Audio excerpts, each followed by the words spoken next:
Exciting day ahead of us. 3 of us are going to be chasing buffalo.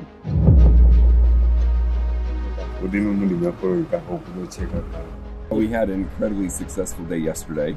I think we in total harvested 9 animals. Going to be hard to even keep up with that, even close.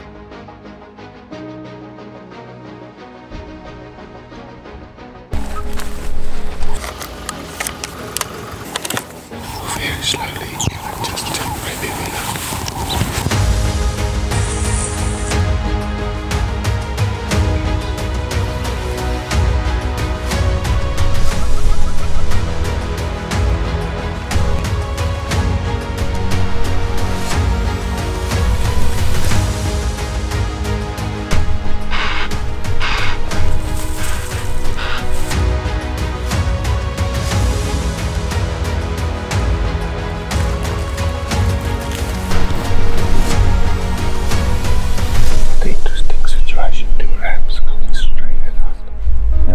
Clever today.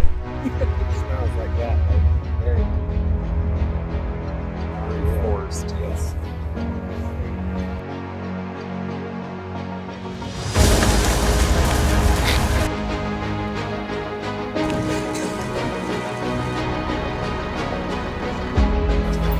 Congratulations on the great day, guys. And I don't want you to stop shooting until he's on the pickup.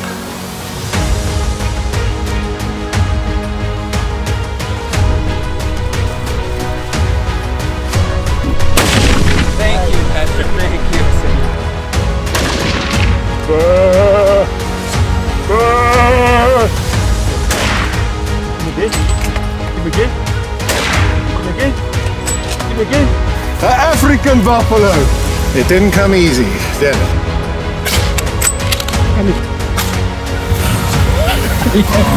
Thank you. We did it.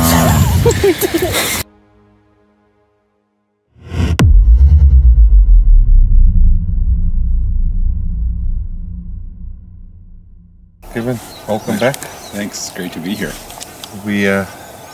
It's Kevin's second trip now. We're very excited. Yeah, have a lot on the list. We're standing here on the banks of the Crocodile River just before the Limpopo actually starts, and what a beautiful morning. We are out here on a bushbuck hunt. We just spotted our first female bushbuck, and yeah, excited to see more. So this week we're going to do some not the normal plains game hunt. We're going to do a lot of different stuff.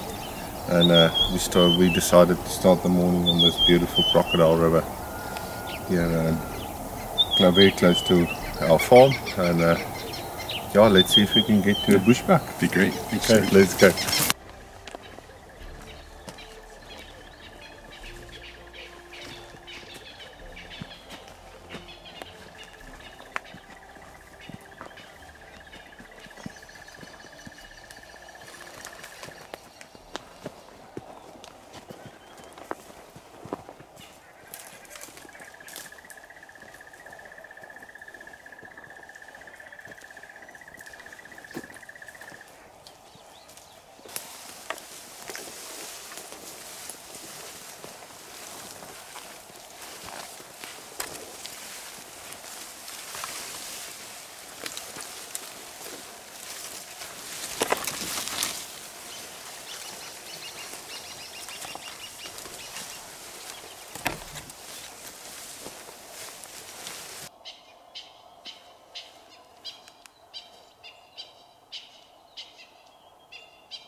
It hit him. I think it's a good hit. Look.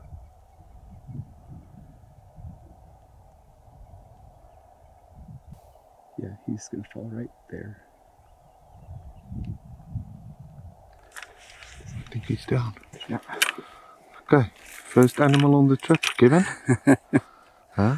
Well done. That's always nice. Yeah, nice opener. Yeah, exactly. A 200-yard shot on a white blazebuck.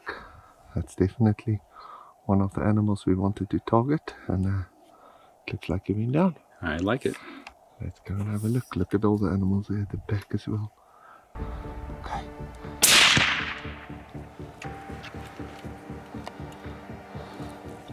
Jeez. A blazebuck that will not die. The blazebuck. Luckily for the dog.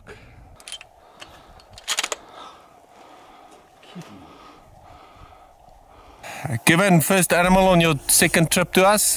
Nice white blazebuck. We made it very interesting. More interesting than I like. Yeah, so yeah, it was a little bit further, I think, than you anticipated. Yeah. It was over 200 yards and the shot went a little bit low. Luckily, we were close to Eric's Rue, one of our main PH's house, and he's got the legendary dog Gizmo. And Gizmo deserves all the credit on this one. Yeah, so we catched it. And of course, initially, me and you thought that it went basically down. Wobbled and went down. Yeah, and but it didn't. Yeah, broke its front right leg and went and laid down. We followed it. Yeah. Just for a minute, and then went and got the dog, and he found it. Another shot, and it kind of went down. And then a final shot to finish. Yeah, no, perfect. I think one thing that amazes me about this ram, it's big body. It's in a beautiful, beautiful shape here in the middle of the bushveld. But what a white blazebuck to start the trip. Yeah, it's beautiful. Congratulations. Thanks, George. Perfect. Let's go and do another one. All right. Okay, me and Kevin today, we are here in the beautiful, stunning Waterberg mountain ridge just north here of mountain range, just north of Tabazimbi, looking for klipspringer. Kevin, what do you think? It's amazingly beautiful. Oh, that's what we call in Afrikaans the Kransberge, or the Cliff Mountains. It is home to one of the largest vulture colonies in the world. But just to give you guys an idea how it looks, it's an absolutely amazing place. Just north of Tabazimbi. Totally different type of scenery that we usually hunt. But yeah, we're after hopefully to find you a klipspringer. It's definitely the right place. We haven't seen one yet. But yeah, we're gonna give it our all for the next 2 days. Kevin, so sorry, it was so hectic I didn't make a movie or took a video. It was chaos. What happened? We heard the baboons from the back of the truck, and so we stopped, and we knew they were close. So we jumped off, got ready, and started walking towards where we heard them. And George spotted one that was in the road. Kind of looked our direction, but they weren't too scared. And so we set up and waited a minute, and a couple of males came and sat on some rocks right through a clearing, and had a great shot, and took it. Had one baboon down, and then we sort of tracked the rest of the herd. And I have never seen so many baboons in my life. It felt like there were hundreds of them. They went down, crossed the ravine, and then back up the opposite side hill. So we set up again to maybe get another shot, and about 250 to 300 yards, and it was so hard to know which one to actually aim at because they just covered the mountain. So there was a big male that was leading one of the packs up on the left side, took a shot, but missed that. And they just continued to dot the whole side of the hill until we watched them all go over the top of it. But it was amazing, absolute chaos to see that. It was great. Also, just to give some perspective, so after Kevin shot that one young male, they actually went down this ravine here and then came out on that side, but cover that whole mountain or that whole ridge was just full of baboons. I'm very glad he missed that one, because I don't know how we're going to retrieve it. It would have taken me the whole day. Knowing Kevin, he will send me down there and say, go and get my baboons. So Kevin, thanks for just missing that one to the left while he was running. But yeah, what a stunning place to do something different from what we are used to. Yeah, it was really a fantastic experience. Like nothing I've ever done. Thanks Gustav, thanks George, really a great time. Well done. It's not a monster, but it's a nice young male. But there was baboons everywhere. Now Kevin, we are back on our bushbuck hunt. This morning we saw a couple of rams, but it wasn't successful. It wasn't the day. So this evening it's now just before 5 o'clock. We in a small hide that we made. I think we've got a great setup here going, and we're sitting here at one of Schoongezicht alfalfa fields on the river. So in Afrikaans we call it lucerne or lucerne. Yeah, this is where we actually produce a lot of feed, and the bushbuck, they love coming in here. So we're going to sit here and wait for them until hopefully a big ram appears. Okay, Kevin, a very nice bushbuck ram just came in. There he goes. When you're comfortable, you can take the shot. Wait for it to stand still.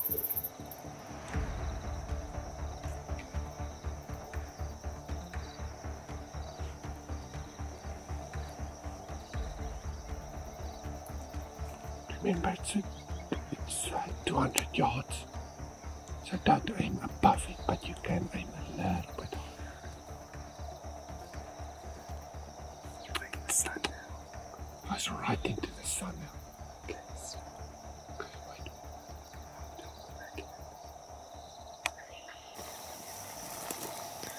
Okay, so me and Kevin is back here, now blind for the bushbuck, second day. The last time we saw some big rams, but they just came in 2 minutes too late to get a shot at them. We have arrived here before sunset again, around about 5 o'clock. And there's already a young ram in the field when we got here. So hopefully our luck is going to change a little bit.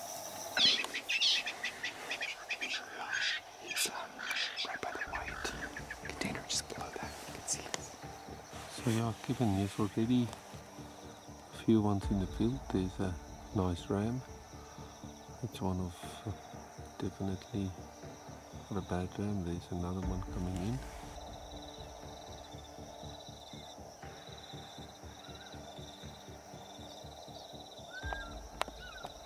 Couldn't take a video because it's basically sunset. But like 3 more minutes. And we just had a shot at a very nice bushbuck. We think he went down. We're just gonna double check. Yeah, that's perfect. Whoa. Oh, that's a stunner. Stunner. Beautiful. Yeah, nice and white. Sharp as can be. Beautiful ram. Well done, Kevin. Thank you. Good shooting. That was a good one. We waited for him and waited like I for redeemed him. myself. No, I'm glad we waited for this one, George. Yes, it's a nice one. This is the one we were looking for. Yeah, he gave us a slip 2 nights ago, and literally, I would say 2 minutes before dark, this very nice white ram came in. But what a shot, brilliant shot. Well done, Kevin. Yeah, I'm glad we got this one, George. Yeah, sorry I couldn't, it was just too late. We couldn't get the impact shot on the video. Yeah, but yeah, luckily for us he came in. And but you were about, how many bushbuck would you say was in the field at one stage? 10 to 12 yeah, at least. Yeah, They were all over. yeah, they were all over. But this ram, immediately me and you saw it almost together, and we all got excited when we saw this very nice wide ram. But well done, good shooting. Thanks, Paul. Thanks, Paul. Okay, let's go for another day. All right.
Kevin, another day. Another day in Africa. We had a lot of excitement yesterday, and congratulations again on that beautiful bushbuck.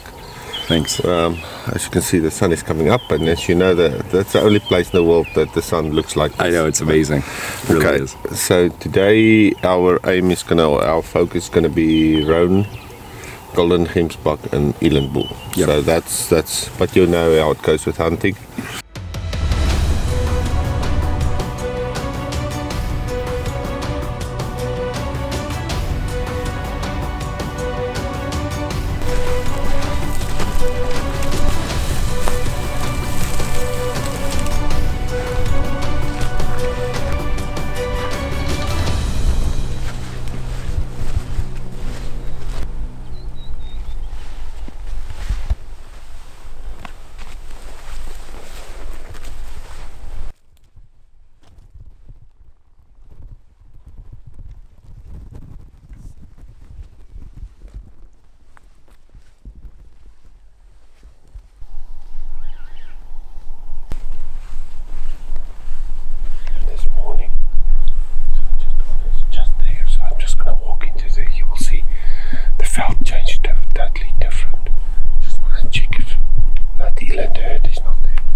rams are very clever today.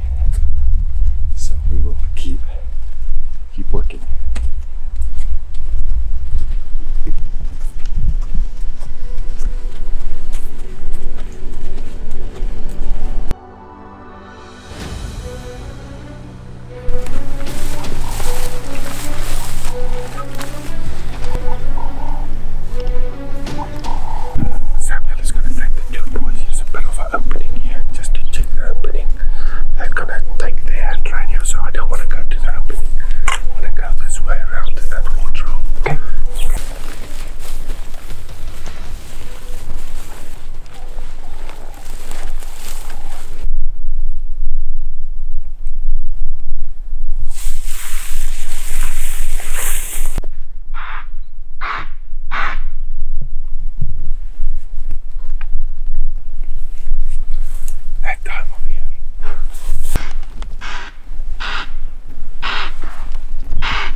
Shot through here, makes a little gap.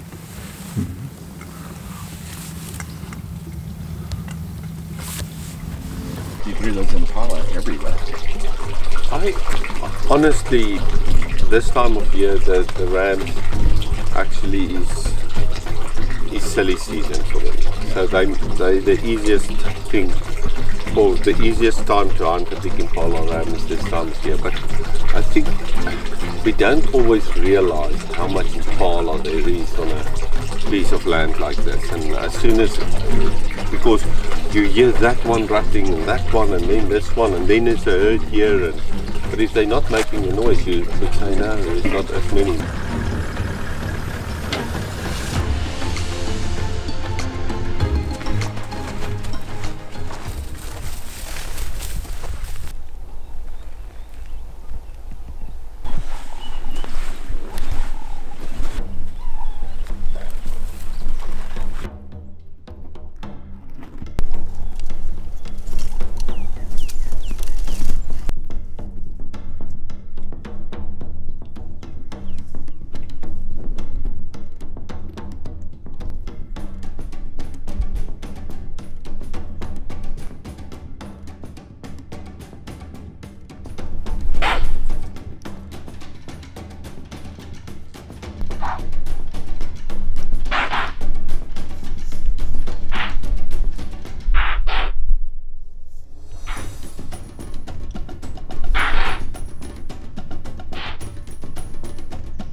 Two rams coming straight at us. The one, initially, because we're not focused on impala, I left him, but as soon as I saw him, I said that ram is probably 24 inches, definitely not under 23.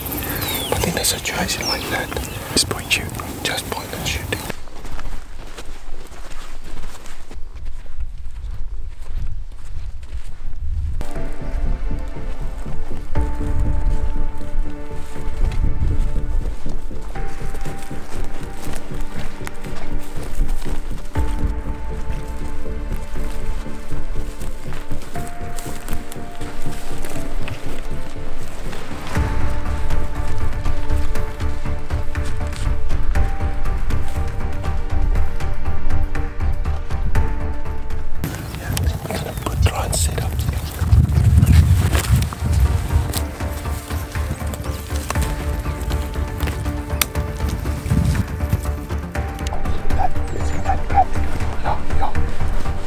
See that gap? Yes, there's a lot of brush, Kevin.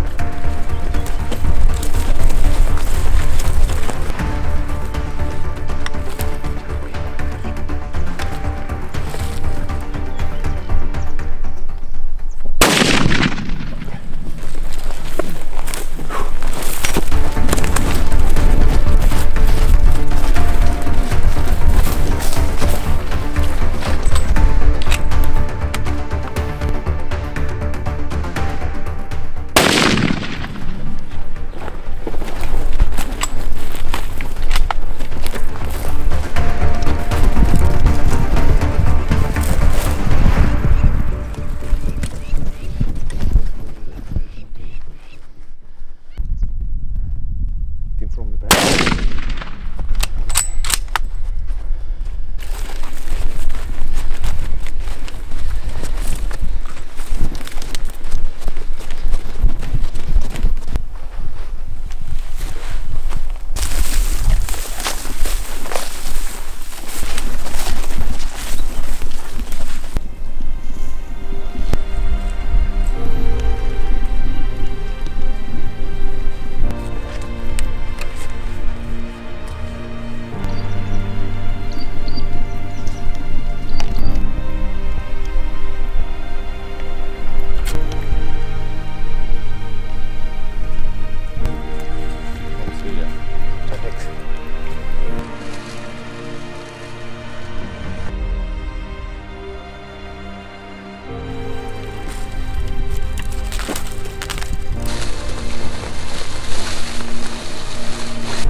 they make those click sounds on their hooves, and it's actually because they become so heavy.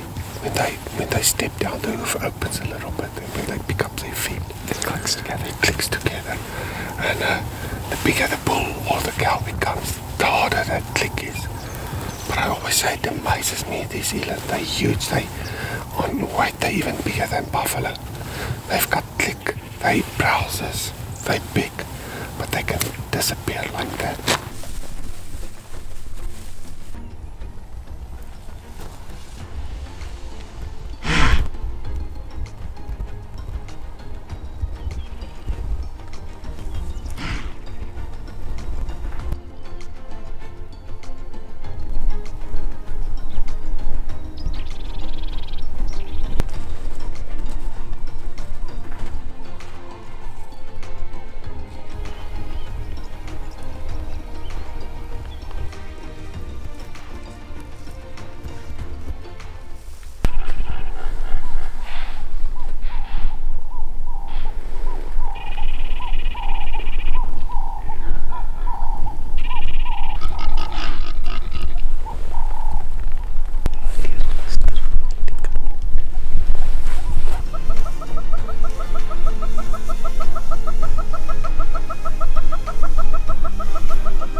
Another one, another one.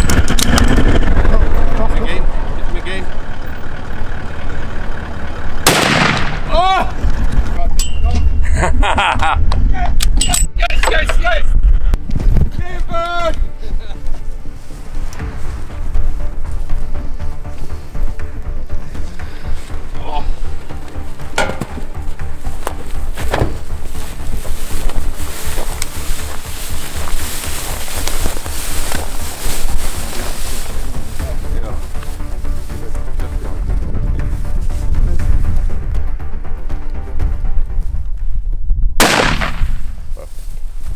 Kevin! Oh. Kevin, What a day.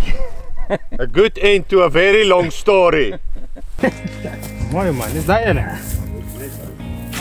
Thank you, Patrick. Thank you, Sarah. Thank you. Shit! Dankie ou seun hoor, hè? Yes, jy het goed gedoen. Patrick, well done, hoor. Well done. Well done. One of the most beautiful round bulls you'll ever hunt in your life. Look at the color. Spectacular bull, but just look at his body. The facial markings on a roan is just magnificent. Congratulations. The end to a long story, but a happy ending, and that's all that matters. So the tracker's tracked it for 2 days now. But look at this grass. If something goes through here, to pick up a spoor is almost impossible. But yeah, magnificent bull.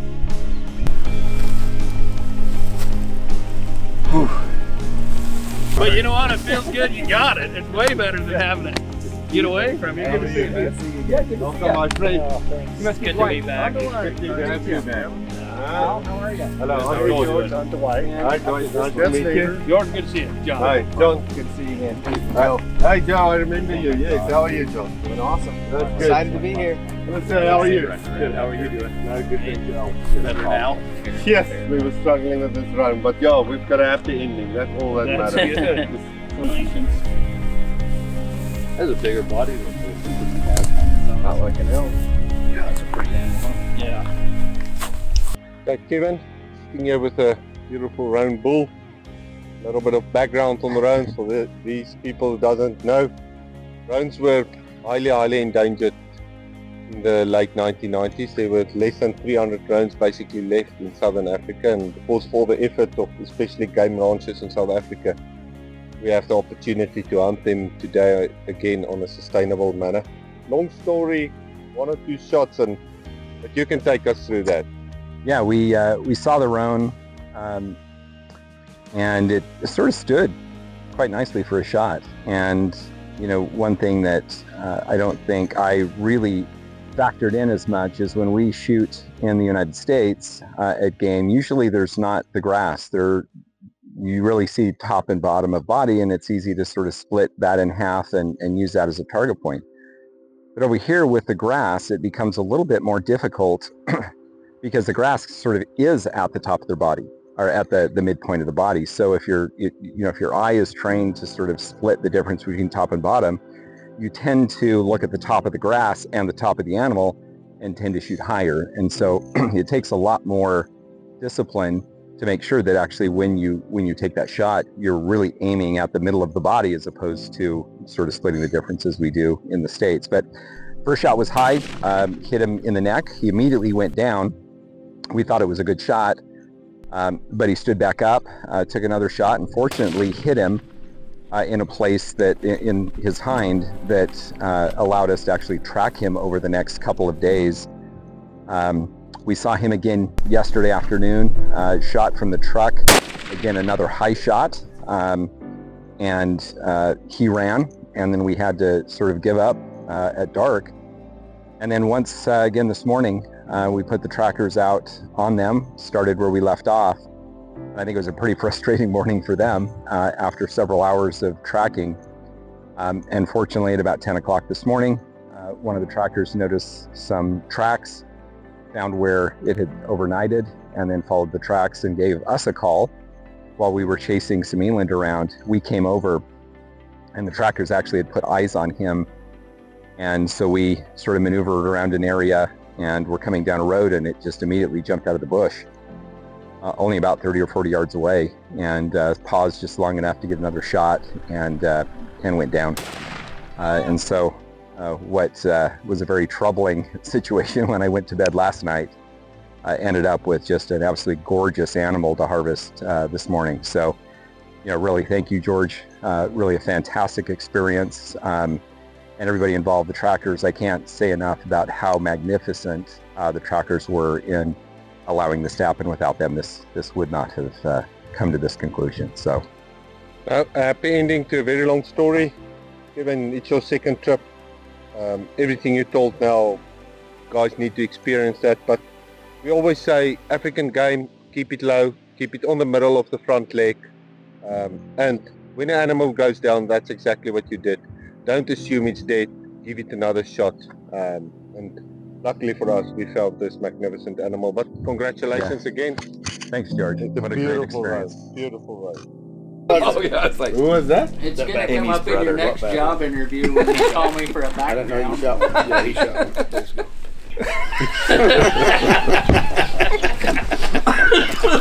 2 weeks, baby. That's why your hunts are 10 days long.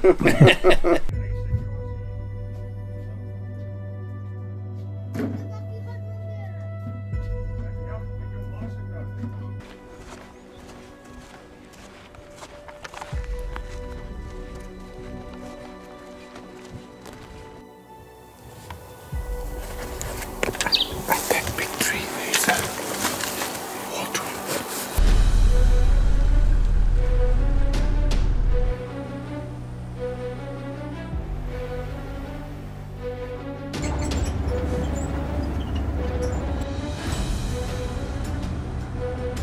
Kevin, so you get a couple of different vultures.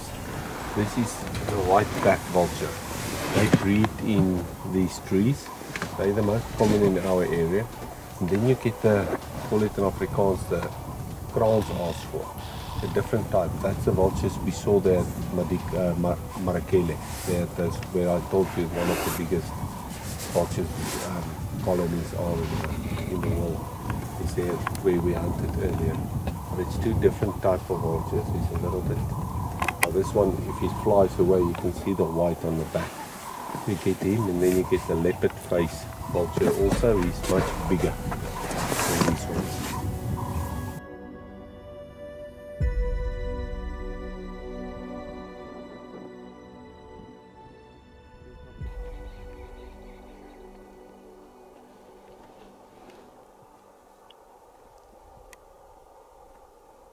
we've just spotted a buffalo in the thicket. This time of day they start moving out, so we got the wind now in front of us. It's much more favorable than when we saw it, so we're going to walk through the thicket and see if they leave us alone. Probably not. Be able to hopefully see a nice bull and get a shot.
Okay, so Kevin, yeah, we busted them in those thick bushes. They came in this direction, we followed this spoor, but it's almost getting dark. I still believe they're somewhere in these thick bushes. But that's typical buffalo, you know. I always explain to people, I think they're more night active, especially with the moon. So they'll graze these open areas during the night. In the day they lie in these thick bushes. And all we needed, we saw that buffalo, but all we needed for them was to come out of that thick bushes just a little bit. But yeah, but there was one very big bull with them. Yeah. But yeah, that was our first encounter with buffalo, with your beautiful 375 Blazer R8. We'll get to use it here pretty soon. We hope so. Okay, let's go.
A little bit to the left.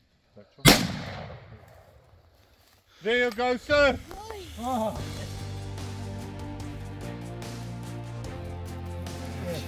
Perfect.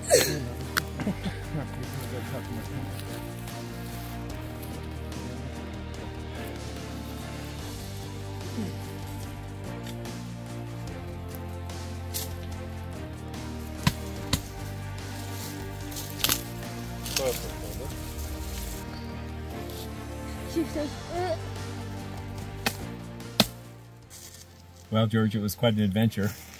Again. Yeah.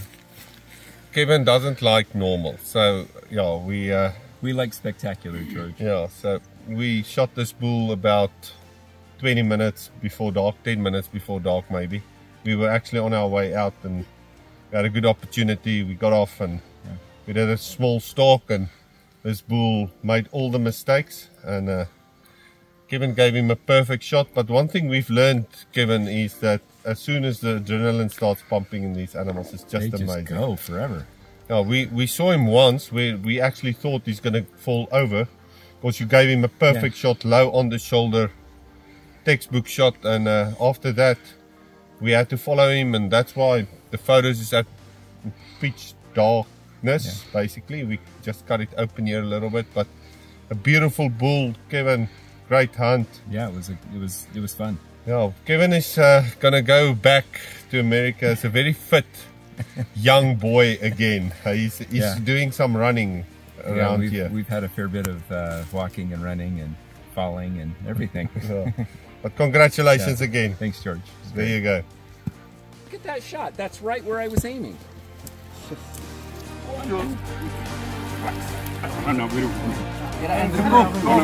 One, two, three. 1, 2, 3. Okay. 1, 2, 3. Okay. 1, 2, 3. They set up a watering hole hill just for the evenings to be able to see some of those come in, and just it's such a cool thing.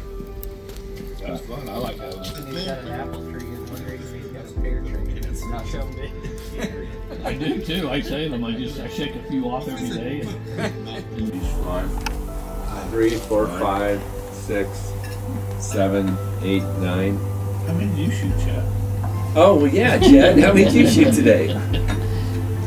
That's why Chad wanted to shoot that monkey at the lodge. Yeah, that's right. You didn't want to be left out. Yeah, that's shame. Well, if they have a lunch, I'll bring my... You got your 223, shoot them on site. Yes, please.